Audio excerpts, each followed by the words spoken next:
প্রকাশ্যে রাস্তায় ৪ বছর বয়সে শ্লীলহানির শিকার হন কুবরা। তারপরেই প্রতিবাদের আরেক নাম হয়ে ওঠেন এই আফগান সুন্দরী। এটাই তার একমাত্র পরিচয় না, তিনি এখন বিখ্যাত পারফর্মিং আর্টিস্ট কুবরা খাদেমি। আফগানিস্তানের মেয়ে, থাকেন ফ্রান্সে। আজও ভুলতে পারেননি ছোটবেলার সেই স্মৃতি। ছোট মেয়েটিকে রাস্তার মধ্যেই আচমকা এক পুরুষ আক্রমণ করে, ওর নরম শরীরটাকে ভোগ করতে চায়। কোনো রকমে ছিটকে বেরিয়ে যায় সেই ফুলের মতো মেয়েটা। কিন্তু সেই দিনই মনের মধ্যে এক প্রতিশোধের আগুন তৈরি হয়। সেই বয়সেই কি মনে মনে কুবরা খাদেমি লোহার অন্তর্বাস বানানোর পরিকল্পনা করে ফেলেছিলেন?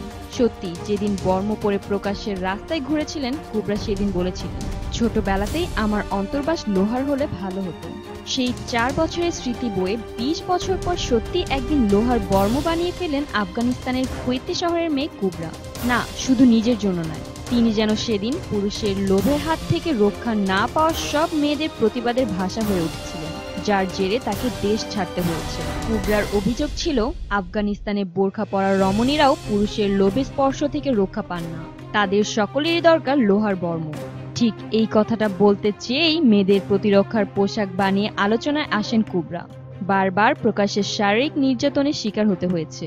লাহোর থেকে কাবুলে এসেছিলেন ফাইন আর্টস এর প্রবেশিকা পরীক্ষা দিতে। সেইবারেও ২০১৮ সালে ১৯ বছর বয়সে কুবরাকে রাস্তার মধ্যে শারীরিক নির্যাতন সহ্য করতে হয়।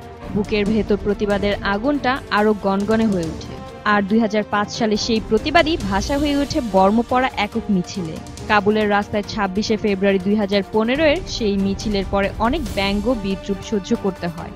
এরপরে প্রাণনাশের হুমকি, আর তারপরেই চিরকালের জন্য দেশ ছাড়তে হয় খাদেমিকে। এখন আবারও তিনি খবরে, কারণ সম্প্রতি ফরাসি সরকারের সংস্কৃতি মন্ত্রণালয় তাকে এক বড় সম্মান দিয়েছেন। বুকের ভেতর জ্বলা আগুন থেকে যে শিল্প চর্চা তিনি শুরু করেছিলেন, তার জোরেই তাকে এখন শিল্পের দেশ ফ্রান্স বলেছে night of art and literature.